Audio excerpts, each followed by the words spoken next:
जी हाँ दोस्तों, परीक्षा शुरू होने में बस कुछ ही घंटों का समय बच रहा है और ऐसे में दोस्तों हम आपके लिए लेके आ चुके हैं साइंस के यानी कि विज्ञान के वायरल ऑब्जेक्टिव प्रश्न। जी हाँ, जो अभी आपको सीधे परीक्षा में देखने को मिलेंगे। आपको बताना चाहेंगे एक एक प्रश्न आपको बता दें कि आपकी परीक्षा के लिए काफ़ी महत्वपूर्ण है। सीधे आपको यहाँ से प्रश्न देखने को मिलेंगे। आपको करना क्या है, परीक्षा देने जाने से पहले एक एक प्रश्न को रट लेना है। सीधे अभी आपके परीक्षा में उतरने वाले प्रश्न है। तो चलिए दोस्तों, आज का वीडियो शुरू करते हैं। आराम से आप लोग इस वीडियो के अंत तक बने रहेंगे। टोटल एकदम आपको बताना चाहेंगे 80 वायरल ऑब्जेक्टिव प्रश्न देखने वाले हैं। सीधे आपको परीक्षा में देखने को मिलेंगे। चलिए आराम से आप लोग इस वीडियो के अंत तक बने रहेंगे। सबसे पहला क्वेश्चन आपके मोबाइल के स्क्रीन पे क्या पूछा जा रहा है कि अवतल दर्पण की फोकस दूरी उसकी वक्रता त्रिज्या की होती है ना। क्वेश्चन क्या है दोस्तों कि अवतल दर्पण की फोकस दूरी जो है उसकी वक्रता त्रिज्या की क्या होती है, ये आपको बताना है। तो दोस्तों आपको बताना चाहेंगे अवतल दर्पण की जो फोकस दूरी है उसकी वक्रता त्रिज्या की आधी होती है, यानी कि दोस्तों क्वेश्चन नंबर फर्स्ट का ऑप्शन नंबर बी। चलिए एक एक प्रश्न को रटते जाएंगे, माइंड में सेटअप करते जाएंगे। सीधे आपके परीक्षा में उतरने वाले प्रश्न है। यहाँ पे दोस्तों क्वेश्चन नंबर 2 पूछा जा रहा है कि नेत्र लेंस की फोकस दूरी कम हो जाने से कौन सा दृष्टि दोष होता है। यहाँ पे दोस्तों आपको बताना है कि नेत्र लेंस की फोकस दूरी कम हो जाने से यहाँ पे दोस्तों कौन सा दृष्टि दोष होता है। तो आपको बताना चाहेंगे ये आपको होता है निकट दृष्टि दोष, यानी कि दोस्तों क्वेश्चन नंबर 2 का ऑप्शन नंबर ए। ठीक है, चलिए एक एक प्रश्न को करते जाएंगे, माइंड में सेटअप करते जाएंगे। आ चुके हैं यहाँ पर दोस्तों हम क्वेश्चन नंबर 3 पे। पूछा क्या जा रहा है कि लघु पथन के समय परिपथ में विद्युत धारा का मान है ना। क्वेश्चन क्या है, आप लोग यहाँ पे दोस्तों ध्यान दीजिएगा कि लघु पथन के समय परिपथ में विद्युत धारा का मान आपको बताना चाहेंगे दोस्तों बहुत अधिक बढ़ जाता है। क्या हो जाता है, बहुत अधिक बढ़ जाता है, यानी कि दोस्तों क्वेश्चन नंबर 3 का ऑप्शन नंबर सी। चलिए बढ़ते आगे, आपको बताना चाहेंगे जिस प्रकार से मैं आपको मैथ में वायरल क्वेश्चन दिया था और 100% आपके परीक्षा मिला और बहुत सारे बच्चे एकदम जो है तहलका मचा दिए मैथ की परीक्षा में, उसी प्रकार से आपको साइंस की भी परीक्षा में तहलका मचाना है, एकदम गर्दा उड़ा देना है सही बच्चे। क्वेश्चन नंबर 4, आराम से आप लोग इस वीडियो के अंत तक बने रहेंगे, एकदम एक एक प्रश्न को रटते जाएंगे। ठीक है, क्वेश्चन नंबर 4 यहाँ पे देखिए, निम्नलिखित में कौन सा पद विद्युत परिपथ में विद्युत शक्ति को निरूपित नहीं होता है ना। यहाँ पे दोस्तों आपको बताना है कि निम्नलिखित में कौन सा जो पद है जो विद्युत परिपथ में विद्युत शक्ति को निरूपित नहीं होता है। ये दोस्तों आपको हो जाएंगे IR²। क्या हो जाएंगे, IR², यानी कि दोस्तों क्वेश्चन नंबर 4 का ऑप्शन नंबर बी। चलिए बढ़ते आगे, यहाँ पे दोस्तों हम आ चुके हैं क्वेश्चन नंबर 5 पे। शानदार प्रश्न क्या पूछा जा रहा है कि अभिनेत्र लेंस फोकस दूरी में परिवर्तन किया जाता है ना। क्वेश्चन क्या है कि अभिनेत्र लेंस फोकस दूरी में परिवर्तन किया जाता है। आपको बताना चाहेंगे दोस्तों इसे परिवर्तन किया जाता है। चलिए यहाँ पर दोस्तों हम आ चुके हैं क्वेश्चन नंबर 5 पे। शानदार प्रश्न की अभिनेत्र लेंस फोकस दूरी में परिवर्तन किया जाता है, ये आपको हो जाएंगे दोस्तों पक्षमापी मांसपेशियों द्वारा, यानी कि दोस्तों क्वेश्चन नंबर 5 का ऑप्शन नंबर सी। चलिए बढ़ते आगे, यहाँ पे दोस्तों हम आ चुके हैं क्वेश्चन नंबर 6 पे। क्या पूछा जा रहा है कि विद्युत मोटर है ना। क्वेश्चन क्या है कि विद्युत मोटर परिवर्तित करता है। आपको हम बताना चाहेंगे दोस्तों विद्युत मोटर जो है ये परिवर्तित करता है विद्युत ऊर्जा को यांत्रिक ऊर्जा में, है ना, विद्युत ऊर्जा को यांत्रिक ऊर्जा में, यानी कि दोस्तों क्वेश्चन नंबर 6 का ऑप्शन नंबर बी। बढ़ते आगे, यहाँ पर दोस्तों हम आ चुके हैं क्वेश्चन नंबर 7 पे। पूछा क्या जा रहा है कि विद्युत बल्ब के फिलामेंट में किस तत्व का उपयोग होता है। ये आप सभी दोस्तों को पता होगा ना कि विद्युत बल्ब के फिलामेंट में जो है टंगस्टन तत्व का उपयोग होता है, टंगस्टन, यानी कि दोस्तों ऑप्शन नंबर ए हो जाएंगे क्वेश्चन नंबर 7 का ऑप्शन नंबर ए। बढ़ते आगे, यहाँ पर दोस्तों हम आ चुके हैं क्वेश्चन नंबर 8 पे। एक साधारण प्रिज्म कितने सतह से घिरा होता है। यहाँ पे दोस्तों आपको बताना चाहिए टोटल जो है 5 सतहों से घिरा होता है, यानी कि दोस्तों क्वेश्चन नंबर 8 का ऑप्शन नंबर सी। ठीक है, बढ़ते आगे, यहाँ पे दोस्तों हम आ चुके हैं क्वेश्चन नंबर 9 पे। पूछा क्या जा रहा है कि प्रतिबिंब का आकार हमेशा वस्तु के बराबर है तो दर्पण होगा। देखिए प्रतिबिंब का आकार वस्तु के हमेशा जो है वस्तु के बराबर है, ये तो कौन सा जो दर्पण हो जाएंगे। तो आप सभी दोस्तों को पता होगा ना, ये क्या हो जाएंगे, हमेशा बराबर, मतलब कि दोस्तों समतल दर्पण हो जाएंगे। क्वेश्चन नंबर 9 का ऑप्शन नंबर सी। बढ़ते आगे, यहाँ पे दोस्तों हम आ चुके हैं क्वेश्चन नंबर 10 पे। शानदार प्रश्न, विद्युत चुंबकीय प्रेरण की खोज किसने की थी। ये दोस्तों क्या था, हाँ फैराडे ने, यानी कि दोस्तों क्वेश्चन नंबर 10 का ऑप्शन नंबर बी। बढ़ते आगे, एक एक प्रश्न को रटते जाएंगे, सीधे आपकी परीक्षा में उतरने वाले प्रश्न है ना। चलिए यहाँ पर देखेंगे क्वेश्चन नंबर 11 पे आ चुकी है कि आकाश का रंग नीला क्यों प्रतीत होता है। एकदम बोवा टाइप का प्रश्न है ना। आकाश का दोस्तों जो रंग है ये नीला क्यों प्रतीत होता है ये आपको बताना है। तो आप सभी को पता होगा ना, प्रकाश के प्रकिरण के कारण। जी हाँ दोस्तों, ऑप्शन और बी आपको राइट हो जाएंगे। प्रकाश के प्रकिरण के कारण जो है यहाँ पे दोस्तों आकाश का रंग नीला जो है प्रतीत होता है। Option number b. बढ़ते आगे, यहाँ पे दोस्तों हम आ चुके हैं क्वेश्चन नंबर 12 पे। शानदार प्रश्न देखिए, एकदम बोवा टाइप का प्रश्न है। 100% आपके परीक्षा में यहाँ से प्रश्न आएंगे। सामान्य नेत्र अभी अधिकतम जो है कितनी दूरी तक की वस्तुओं को स्पष्ट देख सकता है।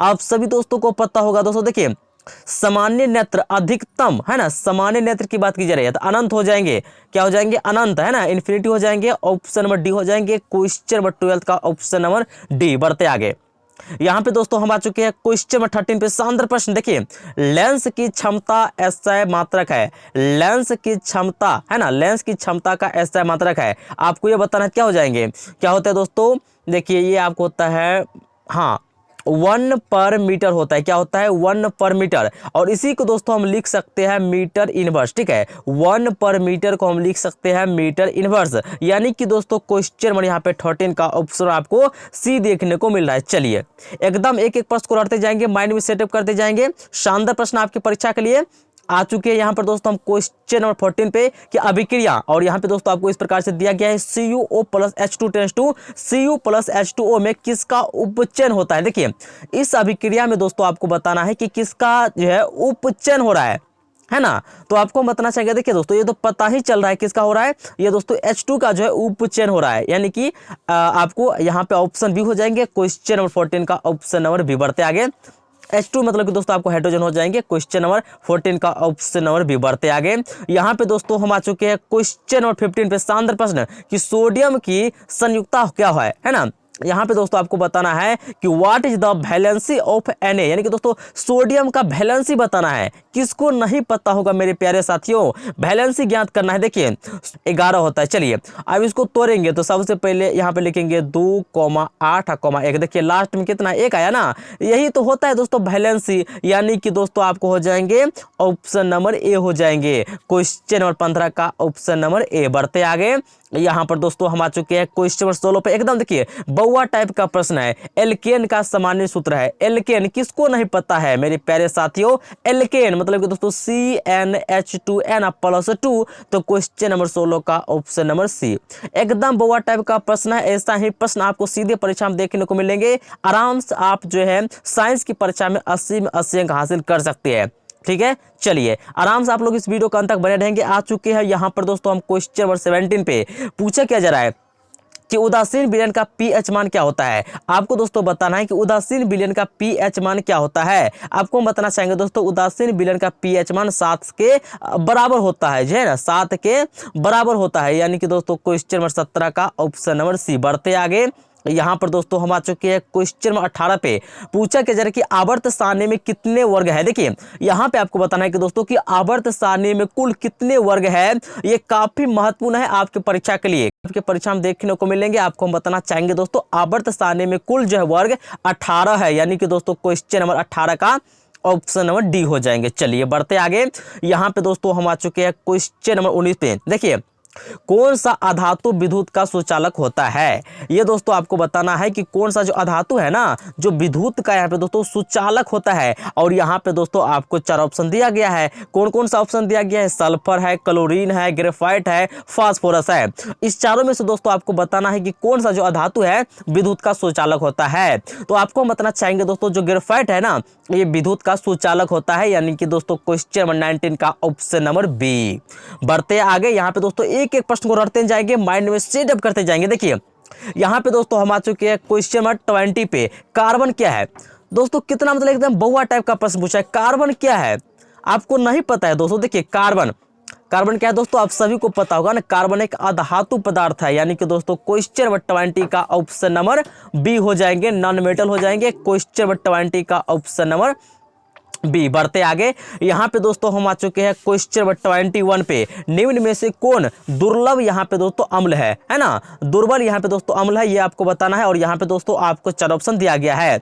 आपको हम बताना चाहेंगे दोस्तों जो दुर्बल अम्ल है ये आपको हो जाएंगे CH3COOH, ऑप्शन नंबर डी हो जाएंगे क्वेश्चन नंबर 21 का ऑप्शन नंबर डी। बढ़ते आगे, यहाँ पे दोस्तों देखते देखते हम आ चुके हैं क्वेश्चन नंबर 22 पे, एकदम बउआ टाइप का प्रश्न। पोटेशियम यानी कि दोस्तों पोटेशियम की परमाणु संख्या क्या है ये आपको बताना है। नहीं पता है आपको पोटेशियम का परमाणु संख्या कितना होता है, 19 होता है। ऑप्शन नंबर क्या हो जाएंगे, ए हो जाएंगे क्वेश्चन नंबर 22 का ऑप्शन नंबर ए। चलिए बढ़ते आगे, यहाँ पे दोस्तों हम आ चुके हैं क्वेश्चन नंबर 22 पे। क्या पूछा जा रहा है कि निम्न में से कौन मुख्यतः बायोगैस है। यहाँ पे दोस्तों आपको बताना है कि बायोगैस कौन जो है, इनमें से आपको बताना है। यहाँ पे आपको 4 ऑप्शन दिया गया है। तो मीथेन क्या होता है, बायोगैस होता है। मीथेन का फॉर्मूला क्या होता है, तो CH4, ऑप्शन नंबर बी हो जाएंगे क्वेश्चन नंबर 23 का ऑप्शन नंबर बी। बढ़ते आगे, यहाँ पे दोस्तों एक एक प्रश्न को रटते जाएंगे, सीधे आपके परीक्षा में उतरने वाले प्रश्न है। क्वेश्चन नंबर 24 कि साधारण नमक का रासायनिक सूत्र क्या है। ओहो एकदम बउआ टाइप का प्रश्न। क्या पूछा जा रहा है कि साधारण नमक का आपको रासायनिक सूत्र बताना है। नहीं पढ़े आप लोग, पढ़े होंगे ना। साधारण नमक का रासायनिक सूत्र होता है NaCl, यानी कि दोस्तों सोडियम क्लोराइड होता है। ऑप्शन नंबर बी हो जाएंगे क्वेश्चन नंबर 24 का ऑप्शन नंबर बी। बढ़ते आगे, चलिए तो यहाँ पर दोस्तों क्वेश्चन नंबर 25 पूछा जा रहा है कि किसी अभिक्रिया में भाग लेने वाले पदार्थ कहलाते हैं। आपको हम बताना चाहेंगे दोस्तों किसी अभिक्रिया में भाग लेने वाले पदार्थ कहलाता है अभिकारक, है ना। क्या हो जाएंगे, अभिकारक, यानी कि दोस्तों क्वेश्चन नंबर 25 का ऑप्शन नंबर सी। बढ़ते आगे, चलिए यहाँ पर दोस्तों हम आ चुके हैं क्वेश्चन नंबर 26 पे। शानदार प्रश्न देखिए, कौन शून्य वर्ग का तत्व है। यहाँ पे दोस्तों आपको बताना है, यहाँ पे आपको 4 ऑप्शन भी दिया गया है और इनमें से बताना है कि कौन जो है शून्य वर्ग का तत्व है। आपको बताना चाहेंगे दोस्तों हीलियम जो है ना, ये शून्य वर्ग का तत्व है। हीलियम यानी कि दोस्तों He से संकेत किया जाता है ना हीलियम को। ऑप्शन नंबर सी हो जाएंगे क्वेश्चन नंबर 26 का ऑप्शन नंबर सी। बढ़ते आगे, यहाँ पर दोस्तों हम आ चुके हैं क्वेश्चन नंबर 27 पे। देखिए, स्वपोषी पोषण के लिए आवश्यक है। क्वेश्चन क्या है कि स्वपोषी पोषण के लिए आवश्यक है। आपको हम बताना चाहेंगे दोस्तों, ये जो है आपको इनमें से सभी हो जाएंगे। आप लोगों को ध्यान रखना है, कार्बन डाइऑक्साइड तथा जल, क्लोरोफिल हो जाएंगे, सूर्य का प्रकाश, यानी कि दोस्तों इनमें से सभी all of these, option number D. बढ़ते आगे, चलिए यहां पर दोस्तों हम आ चुके हैं क्वेश्चन नंबर 28 पे। देखिए, इनमें से कौन प्रकाश संश्लेषी अंग है। आपको दोस्तों बताना है कि इनमें से कौन जो है प्रकाश संश्लेषी अंग है। तो दोस्तों आपको हम बताना चाहेंगे जो पति है ना, जो पति है, ठीक है, पति यहाँ पे दोस्तों आपको बताना चाहेंगे प्रकाश संश्लेषी अंग है, यानी कि दोस्तों क्वेश्चन नंबर 28 का ऑप्शन नंबर सी। ठीक है, बिल्कुल। चलिए बढ़ते आगे, यहाँ पर दोस्तों हम आ चुके हैं क्वेश्चन नंबर 29 पे। क्या पूछा जा रहा है कि मनुष्य के शरीर की सबसे बड़ी ग्रंथि है। ये दोस्तों आपको बताना है। देखिए, मनुष्य के शरीर की सबसे बड़ी ग्रंथि है, आपको बताना चाहेंगे दोस्तों यकृत, है ना। यकृत जो है आपको यहाँ पे दोस्तों जो लीवर है ना, लीवर, ठीक है, यहाँ पे समझिए लीवर जो है मनुष्य के शरीर की सबसे बड़ी ग्रंथि है। ऑप्शन नंबर ए हो जाएंगे क्वेश्चन नंबर 29 का ऑप्शन नंबर ए। बढ़ते आगे, चलिए यहाँ पर दोस्तों हम आ चुके हैं क्वेश्चन नंबर 30 पे। देखिए, पादप में जाइलम के लिए उत्तरदायी है। बताना है दोस्तों आपको कि पादप में जाइलम के लिए उत्तरदायी है। ये दोस्तों आपको हो जाएंगे जल के वहन के लिए, है ना। यानी कि दोस्तों क्वेश्चन नंबर यहाँ पे 30 का हो जाएंगे ऑप्शन नंबर ए। ठीक है, चलिए बढ़ते आगे, यहाँ पर दोस्तों हम आ चुके हैं क्वेश्चन नंबर 31 पे। देखिए, एक कोशिकीय शैवालों में जल का परिवहन होता है। आपको बताना चाहेंगे दोस्तों इसमें होता है विसरण द्वारा, यानी कि दोस्तों ऑप्शन नंबर सी हो जाएंगे क्वेश्चन नंबर 31 का ऑप्शन नंबर सी। बढ़ते आगे, यहाँ पे दोस्तों हम आ चुके हैं क्वेश्चन नंबर 32 पे कि मछली के हड्डे में कोष्ठों की संख्या है। आपको दोस्तों बताना है कि मछली के हड्डे में कोष्ठों की संख्या है। आपको हम बता दें दोस्तों, मछली के जो हड्डे में जो कोष्ठों की संख्या होती है, ये टोटल आपको बताना चाहेंगे दोस्तों 2 होता है। कितना होता है, 2, यानी कि दोस्तों ऑप्शन नंबर ए हो जाएंगे क्वेश्चन नंबर 32 का ऑप्शन नंबर ए। बढ़ते आगे, यहाँ पे दोस्तों हम आ चुके हैं क्वेश्चन नंबर 33 पे। देखिए कि निम्नलिखित में कौन एमिनो अम्ल के विखंडन से बनता है। ये दोस्तों आपको बताना है कि कौन जो है, ठीक है, एमिनो अम्ल के विखंडन से बनता है। तो आपको बताना चाहेंगे दोस्तों, ये आपको हो जाएंगे बी और सी दोनों हो जाएंगे। ठीक है, यानी कि दोस्तों देखिए CO और जो NH3 दोनों जो है हो जाएंगे। ठीक है, इसलिए यहाँ पे दोस्तों दिया गया है ना बी और सी दोनों। ऑप्शन नंबर डी इसका राइट हो जाएंगे। ठीक है, आप लोग यहाँ पर देख पा रहे होंगे क्वेश्चन नंबर 33 का ऑप्शन नंबर डी। बढ़ते आगे, यहाँ पे दोस्तों हम आ चुके हैं क्वेश्चन नंबर 34 पे। देखिए, ऑक्सीजन है, देखिए आपको बताना है दोस्तों कि ऑक्सीजन है। ऑक्सीजन दोस्तों आपको बताना चाहेंगे ये जो है एक हार्मोन है। क्या है? एक हार्मोन है। यानी कि दोस्तों क्वेश्चन नंबर 34 का ऑप्शन नंबर ए। बढ़ते आगे, यहां पर दोस्तों हम आ चुके हैं क्वेश्चन नंबर 35 पे शानदार प्रश्न। एक यहाँ पे दोस्तों नर हार्मोन है, ये दोस्तों यहाँ पे आपको बताना है। आपको बताना चाहेंगे दोस्तों, देखिए यहाँ पे इसका राइट आंसर की बात करें तो आपको चाहेंगे टेस्टोस्टेरोन, यानी कि दोस्तों क्वेश्चन नंबर 35 का ऑप्शन नंबर डी। ठीक है, क्वेश्चन नंबर 35 का ऑप्शन नंबर डी। बढ़ते आगे, यहाँ पे दोस्तों हम आ चुके हैं क्वेश्चन नंबर 36 पे। देखिए इनमें कौन जो है अलैंगिक जनन की विधि है, ये दोस्तों आपको बताना है कि इनमें से कौन जो है अलैंगिक जनन की विधि है। तो आप सभी दोस्तों को पता होगा, आपको बताना चाहेंगे। देखिए विखंडन भी है, मुकुलन भी है, द्विखंडन भी है, इनमें से सभी हो जाएंगे। यानी कि दोस्तों क्वेश्चन नंबर 36 का ऑप्शन नंबर डी। बढ़ते आगे, यहां पर दोस्तों हम आ चुके हैं क्वेश्चन नंबर 37 पे। पूछा जा रहा है कि प्राकोष में होते हैं, आपको बताना चाहेंगे दोस्तों प्राकोष में जो है प्राग यहाँ पे दोस्तों कण होते हैं। यानी कि दोस्तों क्वेश्चन नंबर 37 का ऑप्शन नंबर डी। बढ़ते आगे, चलिए यहां पे दोस्तों हम आ चुके हैं क्वेश्चन 38 पे। आनुवंशिक गुणों का संदेश होता है, आपको बताना चाहेंगे दोस्तों आनुवंशिक गुण का जो संदेश होता है ये डीएनए अणुओं में। यानी कि दोस्तों क्वेश्चन नंबर 38 का ऑप्शन नंबर ए। बढ़ते आगे, चलिए इस वीडियो को जितना हो सकता है लाइक करके शेयर करेंगे, पूरा फैला देंगे बिहार में। देखिए यहाँ पे देखिए क्वेश्चन 39, किस वैज्ञानिक को आनुवंशिकी का पिता कहा जाता है? किसको नहीं पता होगा? आप सभी दोस्तों को पता होगा दोस्तों, क्या हो जाएंगे? Gregor John Mendel. यानी कि दोस्तों क्वेश्चन नंबर 39 का ऑप्शन नंबर बी। बढ़ते आगे, यहां पे दोस्तों हम आ चुके हैं क्वेश्चन नंबर 40 पे। क्या पूछा जा रहा है कि हाइड्रीला पौधों में रंध्र कहां पाए जाते हैं? तो दोस्तों आपको बताना चाहेंगे, ये देखिए ये आपको इनमें से पत्तियों में है, तना पर, पत्तियों, देखिए इनमें से कोई नहीं हो जाएंगे। ठीक है, ना तो दोस्तों तनाव पर पाया जाता है, ना दोस्तों पत्तियों में, है ना। तो ये दोस्तों आपको हो जाएंगे इनमें से कोई नहीं। 40 का ऑप्शन नंबर डी। चलिए बढ़ते हैं आगे, चलिए यहाँ पे देखिए हम आ चुके हैं क्वेश्चन नंबर 41 पर। एक एक प्रश्न को रटते जाएंगे, एकदम आपको इस वीडियो को अंत तक बने रहना है, एकदम परीक्षा में जाके छाप देना है। क्वेश्चन नंबर 41 क्या पूछा जा रहा है कि पवन विद्युत यहाँ पे दोस्तों जनित्र में कुंडली को घुमाने का काम मूलतः करती है। और यहाँ पे दोस्तों आपको 4 ऑप्शन दिया गया है। आपको बताना चाहेंगे दोस्तों, ये आपको हो जाएंगे गतिमान हवा। क्या हो जाएंगे? गतिमान हवा। क्वेश्चन नंबर 41 का ऑप्शन नंबर सी। बढ़ते आगे, यहाँ पर दोस्तों हम आ चुके हैं क्वेश्चन नंबर 42 पे। देखिए कि कांच की अवतल लेंस की वायु में शक्ति होती है, ये दोस्तों आपको बताना है कि कांच की जो है अवतल लेंस की वायु में शक्ति होती है। तो दोस्तों आपको बताना चाहेंगे, देखिए ये जो आपको होती है हाँ ऋणात्मक होती है। यानी कि दोस्तों क्वेश्चन नंबर 42 का ऑप्शन नंबर ए। बढ़ते आगे, आपको यहाँ पे दोस्तों समझते जाना है। यहाँ पे दोस्तों ओ ब करके दिया है ना, तो ये आप समझते जाइएगा। इसका देखिए यहाँ पे हम सीधा आपको इसको ए बोलेंगे। ए देखिए ओ मतलब ए, और बी मतलब ओ, और स मतलब सी, और द मतलब डी। ठीक है, इस प्रकार से आपको समझना है। चलिए बढ़ते आगे, यहाँ पर देखिए हम आ चुके हैं क्वेश्चन नंबर 43 पे। चलिए तो यहाँ पर दोस्तों हम आ चुके हैं क्वेश्चन नंबर 43 पे। देखिए निम्नलिखित में कौन विद्युत का शौचालय है? फिर से देखिए, इससे पहले भी एक क्वेश्चन आया था, मतलब काफी महत्वपूर्ण क्वेश्चन है। एक ही सेट में दोस्तों आपको डबल क्वेश्चन देखने को मिल रहा है, मतलब दोस्तों रिपीट किया गया है। समझिए मोस्ट इंपोर्टेंट है कि निम्नलिखित में कौन विद्युत का शौचालय है? ग्रेफाइट हो जाएंगे, ऑप्शन नंबर बी हो जाएंगे, है ना। चलिए तो यहाँ पे दोस्तों क्वेश्चन नंबर 43 का ऑप्शन नंबर बी। बढ़ते आगे, यहां पर दोस्तों हम आ चुके हैं क्वेश्चन नंबर 44 पर। देखिए वक्ता त्रिज्या 1 मीटर की अवतल दर्पण की फोकस दूरी। देखिए तो चलिए यहां पर देखिए क्या आपको बताना है दोस्तों कि वक्ता त्रिज्या 1 मीटर के अवतल दर्पण की फोकस दूरी आपको ज्ञात करना है। फोकस दूरी आप लोग ज्ञात नहीं कर लीजिएगा, कितना मतलब एकदम बोवा टाइप का प्रश्न है। आपको बताना चाहेंगे दोस्तों फोकस दूरी क्या हो जाएंगे, तो 50 सेंटीमीटर के बराबर। क्वेश्चन नंबर 44 का ऑप्शन नंबर बी। एक एक प्रश्न को रट लीजिए, परीक्षा देने जाने से पहले एकदम आप परीक्षा में ठोक गए, मेरा दावा है। ठीक है, चलिए बढ़ते आगे, यहाँ पे दोस्तों हम आ चुके हैं क्वेश्चन नंबर 45 पे। देखिए संगन माध्यम से विरल माध्यम में जाती हुई किरण अभिलंब से विचलित हो जाती है, यहाँ पे दोस्तों आपको बताना है। तो यहाँ पे दोस्तों आपको बताना चाहेंगे अभिलंब से दूर, यानी कि दोस्तों ऑप्शन नंबर ए हो जाएंगे। क्वेश्चन नंबर 45 का ऑप्शन नंबर ए। बढ़ते आगे, यहाँ पर दोस्तों हम आ चुके हैं क्वेश्चन नंबर 46 पे। देखिए विद्युत धारा उत्पन्न करने की युक्ति है, और यहाँ पे दोस्तों आपको 4 ऑप्शन दिया गया है। और क्या बताना है कि विद्युत धारा उत्पन्न करने की युक्ति है, तो जनित्र हो जाएंगे, यानी कि दोस्तों ऑप्शन नंबर ए हो जाएंगे। क्वेश्चन नंबर 46 का ऑप्शन नंबर ए।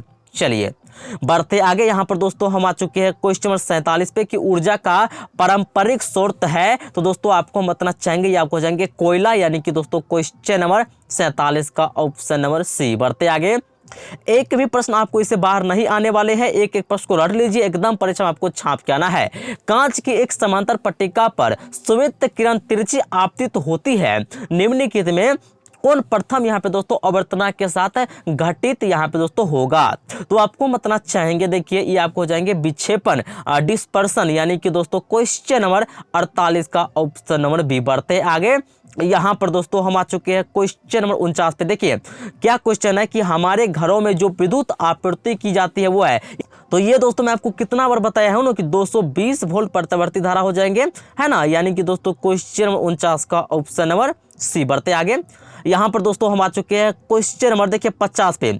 जस्ता की परमाणु संख्या है, क्या बताना है दोस्तों आपको, जस्ता की परमाणु संख्या। ओ हो, जस्ता की दोस्तों आपको एटॉमिक नंबर बताना है। ये किसको नहीं पता होगा दोस्तों, कितना होता है 30, ऑप्शन नंबर डी हो जाएंगे क्वेश्चन नंबर 50 का ऑप्शन नंबर डी। बढ़ते आगे, यहाँ पर दोस्तों हम आ चुके हैं क्वेश्चन 51 पे। देखिए धोबिया सोडा का रासायनिक सूत्र क्या है, ये दोस्तों आपको बताना है। वाशिंग सोडा का केमिकल फार्मूला क्या हो जाएंगे, ये आपको बताना है। तो इसका फार्मूला क्या होता है मेरे प्यारे साथियों, Na2CO3 टॉट 10H2O, यानी कि ऑप्शन नंबर आपको ए हो जाएंगे क्वेश्चन नंबर 51 का ऑप्शन नंबर ए। बढ़ते आगे, यहाँ पर दोस्तों हम आ चुके हैं क्वेश्चन 52 पे। देखिए निम्नलिखित में कौन परवल क्षारक है, यहाँ पे दोस्तों आपको बताना है कि निम्नलिखित में कौन जो है परवल क्षारक है। तो आपको बताना चाहेंगे दोस्तों, ये आपको हो जाएंगे NaOH, है ना, NaOH, ऑप्शन नंबर सी हो जाएंगे क्वेश्चन 52 का ऑप्शन नंबर सी। बढ़ते आगे, यहाँ पर दोस्तों हम आ चुके हैं क्वेश्चन नंबर 53 पर। देखिए हेमेटाइट निम्नलिखित में किस धातु का आयस्क है। ओहो, एकदम बउआ टाइप का प्रश्न है। 53 देखिए हेमेटाइट जो है ये किसका मतलब जो है निम्नलिखित में किस धातु का, लोहा मतलब कि दोस्तों Fe, है ना, इसको Fe से संकेत किया जाता है। ऑप्शन नंबर बी हो जाएंगे क्वेश्चन नंबर 53 का ऑप्शन नंबर बी। बढ़ते आगे, चलिए यहाँ पर दोस्तों हम आ चुके हैं क्वेश्चन नंबर 54 पर। देखिए सल्फाइड आयस्क का सांद्रण निम्नलिखित में किस विधि द्वारा होता है। तो आपको बताना चाहेंगे दोस्तों, देखिए यह होता है आपको निस्तापन हो जाएंगे, ऑप्शन नंबर आपको सी राइट हो जाएंगे। चलिए बढ़ते आगे, यहाँ पर दोस्तों हम आ चुके हैं क्वेश्चन 55 पे। देखिए अभिक्रिया दोस्तों जो ये दिया गया है ना, किस प्रकार की अभिक्रिया है, ठीक है। तो यहाँ पर दोस्तों देखने से ही पता चले ये जो अभिक्रिया है ये उपचयन अभिक्रिया है, यानी कि दोस्तों आपको हो जाएंगे ऑप्शन नंबर ए हो जाएंगे क्वेश्चन 55 का ऑप्शन नंबर ए। बढ़ते आगे, यहाँ पे दोस्तों हम आ चुके हैं क्वेश्चन नंबर 56 पे। आराम से आप लोग इस वीडियो को लाइक करके और आराम से अंत तक बने रहेंगे। क्वेश्चन नंबर 56 क्या है कि ग्लूकोज का आणविक सूत्र। देखिए ग्लूकोज का दोस्तों आपको आणविक सूत्र बताना है C6H12O6, ऑप्शन नंबर बी। चलिए बढ़ते आगे, यहाँ पे दोस्तों हम आ चुके हैं क्वेश्चन नंबर 57 पे। देखिए अम्ल का जलीय विलयन विद्युत का संचालन करता है क्योंकि अम्ल जल में, ठीक है, क्या होता है अम्ल जो है दोस्तों आपको जल में आयनित होता है। क्या होता है आयनित, ऑप्शन नंबर आपको यहाँ पे सी हो जाएंगे क्वेश्चन नंबर 57 का ऑप्शन नंबर सी। बढ़ते आगे यहाँ पर दोस्तों हम आ चुके हैं क्वेश्चन नंबर 58 पे। देखिए पूछा क्या जा रहा है कि लिथियम के 72 सेल में कितने इलेक्ट्रॉन विद्यमान है। तो आपको हम बताना चाहेंगे, देखिए किसने पूछा है, लिथियम है ना, तो लिथियम में दोस्तों आपको कितना हो जाएंगे, लिथियम है ना, हाँ 1, क्या हो जाएंगे 1, यानी कि दोस्तों ऑप्शन नंबर आपको यहाँ पे देखिए ए देखने को मिल रहा है, ऑप्शन नंबर ए। बढ़ते आगे, यहाँ पे दोस्तों हम आ चुके हैं क्वेश्चन 59 पे। देखिए आवर्त सारणी के शून्य समूह का तत्व है। ओहो, एकदम फिर बोआ टाइप का प्रश्न है, फिर से रिपीट क्वेश्चन, मतलब एकदम शानदार प्रश्न है। हीलियम आपको रट लेना है, क्या हो जाएंगे हीलियम हो जाएंगे दोस्तों। आवर्त सारणी के शून्य समूह का जो तत्व है ये आपको हीलियम हो जाएंगे, ऑप्शन नंबर सी। चलिए बढ़ते आगे, यहाँ पर दोस्तों हम आ चुके हैं क्वेश्चन 60 पे। देखिए निम्नलिखित में सर्वाधिक विद्युत ऋणात्मक तत्व कौन है। ये दोस्तों आपको बताना है कि सबसे अधिक जो है विद्युत ऋणात्मक तत्व कौन है। और यहाँ पे दोस्तों आपको 4 ऑप्शन दिया गया है, आपको बताना चाहेंगे दोस्तों, ये आपको हो जाएंगे फ्लोरीन, यानी कि दोस्तों ऑप्शन नंबर ए हो जाएंगे क्वेश्चन नंबर 60 का ऑप्शन नंबर ए। चलिए बढ़ते आगे, यहाँ पर दोस्तों हम आ चुके हैं क्वेश्चन नंबर 61 पे कि जल के विद्युत अपघटन में कैथोड पर कौन सी गैस मुक्त होती है। क्या पूछा जा रहा है दोस्तों, देखिए जल पे जो है H2O जो है ना, इस पे दोस्तों आपको पूछा जा रहा है कि विद्युत अपघटन में जो है कैथोड पर देखिए जब भी दोस्तों कैथोड पर पूछेगा तो आपको दोस्तों याद रखना कैथोड पर जो है आपको हाइड्रोजन हो जाएंगे और वहीं पर दोस्तों एनोड पर जो है आपको ऑक्सीजन हो जाएंगे। अभी क्वेश्चन क्या है कैथोड, यानी कि दोस्तों हाइड्रोजन, ऑप्शन जैसी हो जाएंगे क्वेश्चन नंबर 61 का ऑप्शन से। बढ़ते आगे, चलिए यहाँ पर देखिए हमारा यहाँ पे देखिए 62 क्या है कि हमारा शरीर का पीएच मान क्या है। हमारा शरीर का दोस्तों पीएच मान क्या है ये आपको बताना है। ये आप सभी दोस्तों को पता होगा ना, 7.0 से लेकर 7.8 होता है। और क्वेश्चन 62 का ऑप्शन नंबर सी। चलिए बढ़ते आगे। यहाँ पर दोस्तों हम आ चुके हैं क्वेश्चन नंबर 62, चलिए 63 है ना, 63 पे चलिए। यहाँ पे देखिए निम्नलिखित यहाँ पे दोस्तों यौगिकों में कौन अम्ल है। यहाँ पे दोस्तों आपको जो 4 ऑप्शन दिया गया है इनमें से कौन जो अम्ल है, तो आपको बताना चाहेंगे दोस्तों। देखिए जो आपको अम्ल है ये आपको हो जाएंगे H2SO4, ऑप्शन नंबर डी हो जाएंगे। क्वेश्चन नंबर 63 का ऑप्शन नंबर डी। बढ़ते आगे चलिए। यहाँ पर दोस्तों हम देखते देखते आ चुके हैं क्वेश्चन नंबर 64 पे। आराम से आप लोग इस वीडियो के अंत तक बने रहेंगे और जितना हो सकता है इस वीडियो को लाइक करके शेयर करेंगे। 64 क्या है कि निम्नलिखित में कौन जो है संश्लेषित सूचक है, ये दोस्तों आपको बताना है। तो आपको हम बताना चाहेंगे दोस्तों, ये आपको हो जाएंगे मेथिल ऑरेंज हो जाएंगे, ऑप्शन नंबर सी हो जाएंगे। क्वेश्चन नंबर 64 का ऑप्शन नंबर सी। बढ़ते आगे चलिए। यहाँ पर दोस्तों हम आ चुके हैं क्वेश्चन नंबर 65 पे। देखिए कार्बन डाइऑक्साइड जल से अभिक्रिया करके बनाता है। आपको बताना चाहेंगे दोस्तों, देखिए कार्बन डाइऑक्साइड जो है जल से अभिक्रिया करके बनाता है। ये दोस्तों आपको बनाता है कार्बन डाइऑक्साइड, हाँ ये दोस्तों आपको बनाता है कार्बोनिक अम्ल बनाता है। ऑप्शन नंबर सी हो जाएंगे। क्वेश्चन 65 का ऑप्शन नंबर सी। बढ़ते आगे चलिए। यहाँ पर देखिए शानदार प्रश्न, एकदम बोवा टाइप का प्रश्न है। कॉपर पायरेट्स का रासायनिक संगठन है, ठीक है। तो यहाँ पे दोस्तों आपको बताना है, तो CuFeS2 हो जाएंगे। ऑप्शन नंबर यहाँ पे दोस्तों आपको बी हो जाएंगे। क्वेश्चन 66 का ऑप्शन नंबर बी। बढ़ते आगे चलिए। यहाँ पर दोस्तों देखिए हम आ चुके हैं क्वेश्चन नंबर 67 पे। प्रकृति में मुक्त अवस्था में पाई जाने वाला धातु है, ये आपको दोस्तों हम बताना चाहेंगे। ये आपको हो जाएंगे सोना, गोल्ड हो जाएंगे। ऑप्शन और बी हो जाएंगे। चलिए बढ़ते आगे। यहाँ पर देखिए आ चुके हैं हम 68 पे। निम्नलिखित में कौन सी धातु सबसे अधिक जो है अभिक्रियाशील जो है ना, अभिक्रियाशील है। तो दोस्तों आपको बताना चाहेंगे, ये आपको हो जाएंगे जो सबसे अभिक्रिया, हाँ ये आपको जिंक हो जाएंगे 68 का, हाँ ठीक है जिंक हो जाएंगे Zn। ऑप्शन नंबर ए हो जाएंगे। क्वेश्चन 68 का ऑप्शन नंबर ए। बढ़ते आगे। यहाँ पर दोस्तों हम आ चुके हैं क्वेश्चन नंबर यहाँ पे देखिए 69 पे। किसी अधातु के 72 सेल में इलेक्ट्रॉनों की संख्या हो सकती है। देखिए अधातु के लिए दोस्तों क्या होता है, तो दोस्तों आपको याद रखना है अधातु के लिए 4 से लेकर 7 तक हो सकता है, यानी कि दोस्तों क्वेश्चन नंबर यहाँ पे दोस्तों 69 का ऑप्शन नंबर बी। बढ़ते आगे। यहाँ पर दोस्तों हम आ चुके हैं क्वेश्चन नंबर 70 पर। देखिए पीतल निम्नलिखित में किसकी जो है मिश्र धातु है, ये दोस्तों आपको बताना, जो पीतल है ना ये किनकी जो है मिश्र धातु है। तो आपको बताना चाहेंगे दोस्तों, ये जो है आपको कॉपर प्लस जिंक का है, यानी कि दोस्तों ऑप्शन नंबर ए। बढ़ते आगे। यहाँ पे दोस्तों हम आ चुके हैं क्वेश्चन 71 पे। शानदार प्रश्न आपकी परीक्षा के लिए रट लेंगे एक प्रश्न को, आराम से इस वीडियो का अंत तक बने रहेंगे। निम्नलिखित में कौन जो है समवैवीय है, ये दोस्तों आपको बताना है। तो यहाँ पे दोस्तों आपको बताना चाहेंगे, आपको हो जाएंगे एथिल जो है अल्कोहल तथा डाइमेथिल ईथर हो जाएंगे। Option number c. बढ़ते आगे। यहाँ पर दोस्तों हम आ चुके हैं क्वेश्चन नंबर देखिए 72 पे। CH3 bond O bond C2H5 का आइपिक प्रणाली के अनुसार नाम है।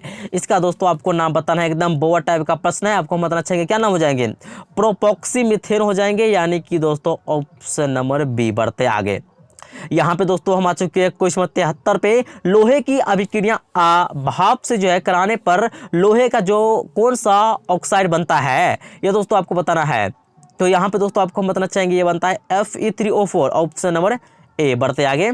यहाँ पे दोस्तों हम आ चुके हैं क्वेश्चन 74 पे। देखिए फटाफट आप सभी तमाम छात्र व छात्राएं इस वीडियो को लाइक करेंगे। एक तत्व की परमाणु संख्या 16 है, तो आवर्त सारणी के इस तत्व की वर्ग जो संख्या क्या है, ठीक है। तो वर्ग संख्या क्या हो जाएंगे, ये दोस्तों आपको 16 हो जाएंगे, यानी कि दोस्तों ऑप्शन नंबर आपको सी हो जाएंगे। चलिए बढ़ते आगे।